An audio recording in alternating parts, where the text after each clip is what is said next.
Hi everyone, it's March 22nd, 2021. I'm looking at the US debt clock. And to help understand just how big an investment opportunity platinum is right now, right? Platinum is about $1,200, gold is about $1,700. Just to put that number in perspective, when a lot of people look at the long-term charts of platinum and gold and all the other metals, most people think they missed out on the opportunity back in the year 2000 when the U.S. had a budget surplus. Stocks were in a bubble. It's called the dot-com bubble, right? Just before 9/11, right? And to help understand where platinum is today relative to that, I'm looking at the money supply today, which is rapidly approaching 20 trillion. If we took $1,200, which is what platinum is today, and adjusted it for the amount of money growth we've had between 2000 and today. So we divide that by 20 trillion and multiply that by the money supply of 2000, which was about 4.7 trillion. That gives us an adjusted price of $282. So we are below the lows of 2000, right? If you think you missed out on platinum in 2000, you should definitely buy today, right?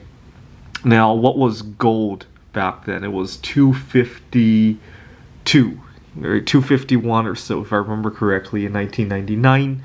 But if you buy platinum now, the ratio of gold to platinum, I've showed you guys many times, so it went below 1 for the first time in all of history, right? Ever since humans have known about gold and platinum, right?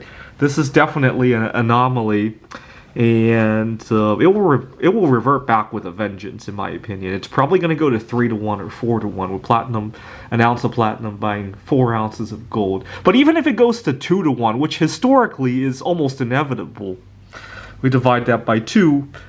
Buying platinum now and then trading it later for gold when the opportunity arises is like buying gold in 1999 for $141 an ounce. Now, to understand what it means to buy gold for $140 an ounce, we can look at what would happen if the U.S. were to go back to a gold standard. Let's take a look at how much gold there is around the world. There is 1.7 billion ounces of gold in the world, and unfortunately, look at that number. It is shrinking by about an ounce every second. Which is historically also an anomaly, right? Usually gold almost never disappears, right? The reason gold is disappearing now, and this is a very recent phenomenon, only the last couple of years, you can blame Elon Musk for that. The problem is that every time we launch gold into space via satellite, right, it's used in a lot of electronics there. Anything we take into space costs about $10,000 an ounce to bring back from space. So almost nothing is worth recycling unless you can recycle it to use in another satellite, right? That might not cost so much, but to bring it back to Earth costs about $10,000 an ounce. To give you an idea of what that means, imagine you looked at your telescope and you found a large deposit of gold on the moon. Well, that'd be an interesting curiosity, but as of yet, it would just be that, right? And so, unfortunately, the space age has also caused gold to disappear. Now, all the other metals, you can forget about it, right? Even on Earth, it is very rare to be worth recycling silver. 10 years from now, when this computer is a museum piece, nobody's going to think about taking the few grams of silver out of it unless we go back to a silver standard, and the price of silver is a lot more normal. Okay, 1.7 billion, try to remember that number. Now let's look at how much money there is around the world. How much money is there in the world? Because we want the whole world to go back to a gold standard. 36.8 trillion.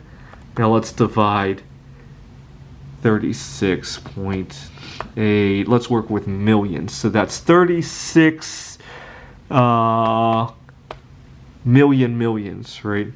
And divide that by, how many millions is that? 1,738 million, right? Divide by 1,738. So the price of gold, in order for all of the money flowing around the world to be replaced by gold, gold would have to be 21,000 some dollars, right? And I showed you that buying platinum today is like going back and buying gold for a few $100s, right? Now, what about silver? Historically, there was about 16 ounces of silver for every ounce of gold. I think it's even less nowadays, right? Let's take a look. 560 divided by 1738. There is now only 11 ounces of silver for every ounce of gold. Remember, gold had to go into space to be not worth recycling. Silver just has to go into a piece of electronics to not be worth recycling, right? And so that ratio is probably going to get worse as time goes on. Thanks for watching.